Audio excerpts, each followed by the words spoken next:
alaikum, it's Amna. It's been a while since I've been on my stories, I know, but I was invited by Nina from Craft It Kit to discuss a quality or a virtue that is important to me.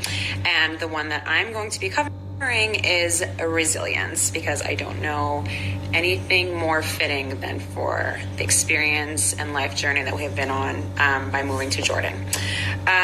So first and foremost, you have to understand that resilience is basically resilience is bouncing back after something really hard has happened to you. And I don't know anything harder than moving out of California, to be honest. I was born and raised there, and I am a Cali girl through and through.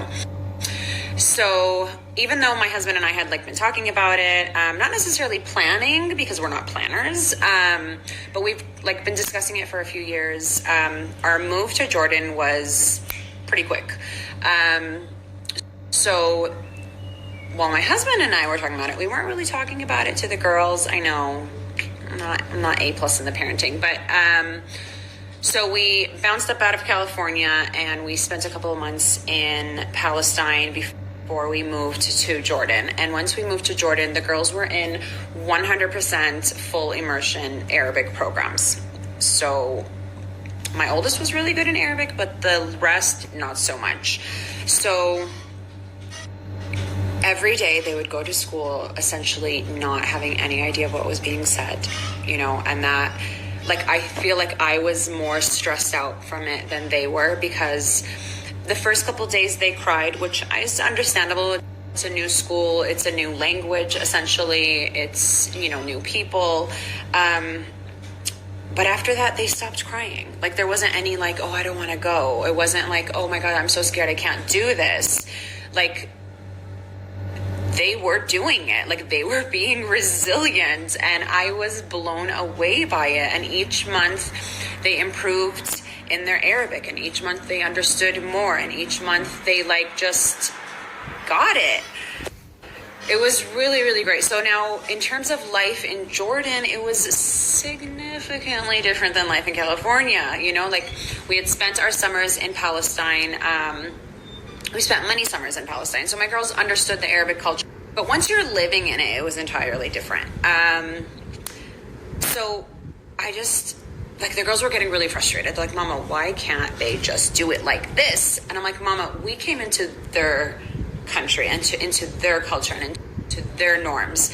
We have to adapt to that. We have to just take on what they're doing. Yes, we're not saying don't stand in line. I'm not saying be rude or whatever. Within the terms, within the folds of Islam, flow into their norms, right? So another, okay, hold on. Okay, so I wanted them to, what did I want to say?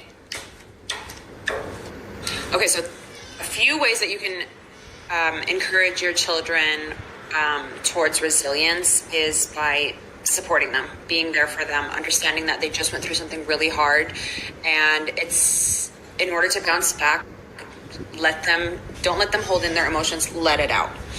I want you to essentially guide their thoughts to more positive thinking, so nurture optimism. If they're being really negative about something, be you know what, but we get fresh hummus and we get fresh falafel, and that's something that's actually really special. You have to lead by example. I went out there, I took risks, I met people, I spoke the language incorrectly, but I learned from that. I most definitely am not afraid to make mistakes in front of my girls, because I want them to see that not everyone is perfect. Nobody gets it right from the first try. Did I say something wrong? I know.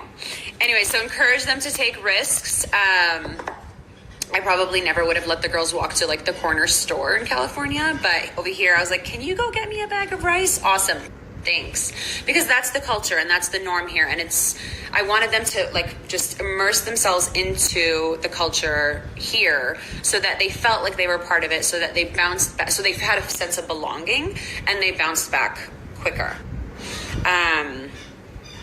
find the good in your situation. There's always that silver lining.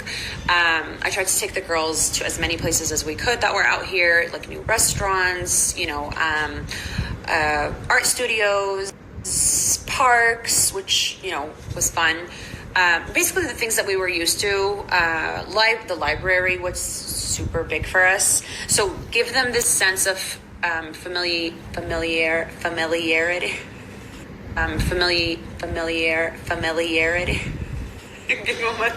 Remind them of home in their new, or I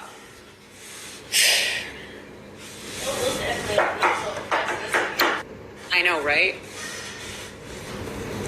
My favorite line about being resilient is fall 7 times, stand up 8.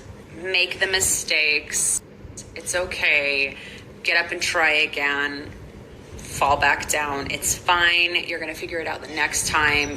Fall back down. Work out a few of those kinks. Just figure it out. But eventually, in the end, you stand up and you are in this new situation, in this new life, with these new feelings, and you got it. And it's fine. And you are resilient.